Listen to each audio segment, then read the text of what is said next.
Hello guys, in this video I am going to show you how to use the search and explore function in the Roadtrippers application.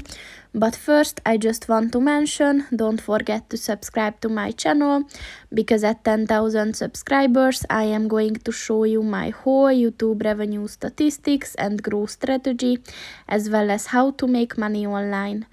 Let's jump into it. First of all, open the application on your phone. And then click on the map button at the bottom of the page. And at the top of the page, click on the search and explore section. And as you can see, there are many things that you can search for.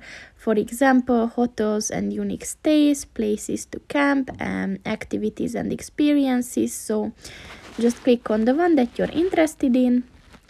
And then you will be able to see all the little green signs, which are places to camp in basically this area as well. So that's pretty much it for this video, guys. See you in the next one. Goodbye.